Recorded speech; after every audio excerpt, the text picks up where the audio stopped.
And let's quickly talk now to the company that is involved in this actual process of bringing up the people to the surface. Mannas Fourie is the CEO of the Mine Rescue Services. Mr. Fourie, good evening to you and thank you for your time. What can you tell us about the actual process of bringing up both those people that are alive and the ones who have sadly died? So yes, we are on site and we've got a mobile rescue winder here that's got the capability of going down 3,000 meters. We're currently picking people up at 1,280 meters. We're making use of a conveyance that can take between, which is licensed to take 6 people, and it takes us around about 42 minutes a round trip to get these people out. And your thoughts on just how many people are lining up underground to get onto the cage?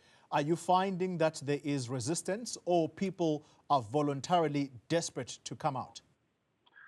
Totally, it's actually nice for me to report to yourself and also to the listeners is that we're just packing up here now. We came out from underground with the volunteers from the community services that have been assisting us, and it was stated that there are no people left anymore that wants to come out. So it seems like we finalized the operation.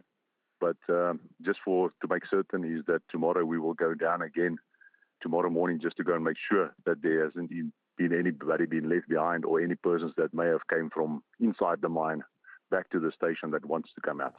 Okay, that is important information that you have just relayed, Mr. Fourie. So I'd like for you to just repeat that again. Are you saying that at this hour, which is 6:20, there doesn't seem to be any sign of people that are waiting to get on the cage to come up?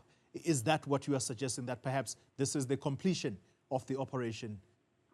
That's what I'm saying, yes. We just brought up the last cage for the day. There are no other persons that wants to climb in. And from the statement from the persons that have been assisting us is that they are saying that there were not any people that would like to climb into the cage or that has been left behind. So we will not say that we complete completely.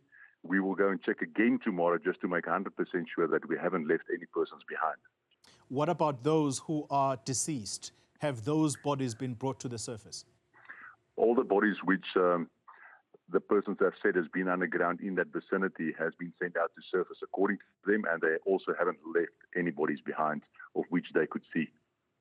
At the last count, we were talking about 78 bodies. Are you telling us that that number could have grown or it remains at that figure as per your conclusions now at 6:20? So I can confirm at 6:20 we're sitting with 78 people that was deceased that we brought to surface, and then also 246 people that were still alive we brought out, which brought it to a number of 324 people that came out to the surface level. Let me ask you, when you say you are now going to return tomorrow to try and almost sweep the area, are you physically going to send people down there or are you going to make use of drone cameras? So what we basically do is our conveyance has got a camera in the bottom, inside the cage and on the top of the cage, and also a voice recording of which we can hear the voices if anybody shouts for help. So unfortunately, we will not be able to put any person down tomorrow morning, but we are going to stop the conveyance there to hear and to see if there are any people which would like to come out. And if there is, then we will make sure that we bring them to safety.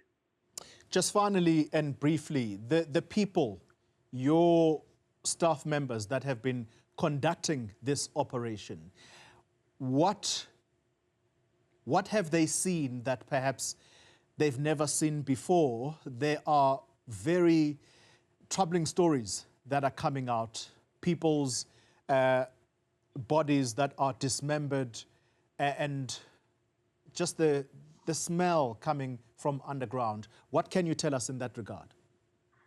So I need to give credit to my team that's been here, the proto team members, my staff members, the OEMs of the machine that has been assisting us.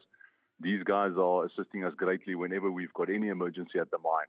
I can assure you that these guys are trained and skilled to the best level and have seen the most horrific things in the mining industry that any people can see. So I don't think there's anything out of the norm which they're not aware of, but I still need to give credit and a shout out to the hard work they've been putting together.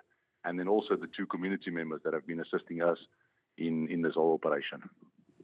Mannas, Fourie, I want to thank you very much for your time